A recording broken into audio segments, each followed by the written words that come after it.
ತಮ್ಮ ಆಂತರಿಕವಾದಂಥ ಕಚ್ಚಾಟಗಳು, ಕೇಂದ್ರ ಸರ್ಕಾರದ ನೀತಿಗಳು ಎಲ್ಲ ವರ್ಗದ ಜನರಿಗೂ ಕೂಡ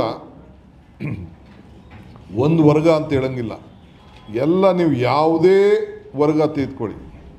ನಾನು ಪೆಟ್ರೋಲ್ ಡೀಸೆಲ್ ಬೆಲೆ ಮಾತ್ರ ನಾನು ನಿಮಗೆ ಮಾತಾಡ್ತಾ ಇಲ್ಲ. ಪೆಟ್ರೋಲ್ ಡೀಸೆಲ್ ಬೆಲೆ ಅವರು ಉದ್ಘಾಟನೆ ಮಾಡಿದ್ದಾರೆ.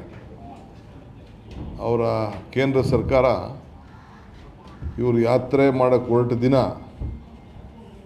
ಅವರು ಉದ್ಘಾಟನೆ ಮಾಡಿ ನಿಮಗೊಂದು ಗಿಫ್ಟ್ ಕೊಡ್ತಾಯಿದ್ದೀನಿ ಅಂತೇಳಿ ಕಳಿಸ್ಕೊಟ್ಟಿದ್ದಾರೆ. ಡೀಸೆಲ್ಲು ಪೆಟ್ರೋಲ್ಗೆ 2 ರೂಪಾಯಿ ಮತ್ತು ಗ್ಯಾಸ್ಗೆ 50 ರೂಪಾಯಿ ಏರಿಸ್ಬಿಟ್ಟು ಕಳಿಸ್ಕೊಟ್ಟಿದ್ದಾರೆ. ಇವತ್ತು ಆ ಗುಣಗಾನಗಳನ್ನು ಸಾಮಾನ್ಯ ಜನರ ಹತ್ರ ಕೇಳಬೇಕು ನೀವು. ನಿನ್ನೆ ತಾನೇ ಕಚ್ಚಾ ಬೆಲೆ 4.23 ಅಷ್ಟು ಇಳಿಕೆ ಆಗಿದೆ. ಕೇಂದ್ರ ಸರ್ಕಾರ ಯಾಕೆ ಮತ್ತೆ ಕಡಿಮೆ ಮಾಡಲಿಲ್ಲ?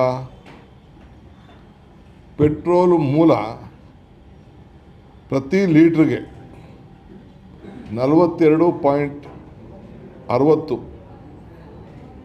ಇದೆ ಮೂಲ. ಬರೀ ಟ್ಯಾಕ್ಸ್ ಎಲ್ಲ ಜಾಸ್ತಿ ಹಾಕ್ಬಿಟ್ಟು 103 ರೂಪಾಯಿಗೆ ಈಗ ಮಾರಾಟ ಮಾಡ್ತಾಯಿದ್ದಾರೆ. 1 ಲೀಟ್ರಿಗೆ 60 ರೂಪಾಯಿಯಷ್ಟು ಲಾಭ ಅವರಿಗೆ ದೊರೀತಾ ಇದೆ. ಡೀಸೆಲಲ್ಲೂ ಕೂಡ 91 ರೂಪಾಯಿ ಇದೆ, 91, 92 ಹಿಂಗೆಲ್ಲ ಇದೆ. ಆ ಏರಿಯಾ ಡಿಪೆಂಡ್ ಆಗಿ 43 ರೂಪಾಯಿ ಅದರಲ್ಲೂ ಲಾಭ ಅವ್ರಿಗೆ ಸಿಗ್ತಾ ಇದೆ. ಸೊ 60% ಟ್ಯಾಕ್ಸ್ ಕೂಡ ಇದಕ್ಕೆಲ್ಲ ಪೆಟ್ರೋಲ್ ಡೀಸೆಲ್ಗೆಲ್ಲ ಕೂಡ ಹಾಕಿದ್ದಾರೆ. ಸುಮಾರು ಮಾಹಿತಿ ಪ್ರಕಾರ 43 ಲಕ್ಷ ಕೋಟಿ ರೂಪಾಯಿ ಇದರಿಂದ ಅವ್ರಿಗೆ ಲೂಟಿ ಹೊಡೆಯಲಿಕ್ಕೆ ಅವಕಾಶ ಇವತ್ತು ಸಿಕ್ಕಿದೆ.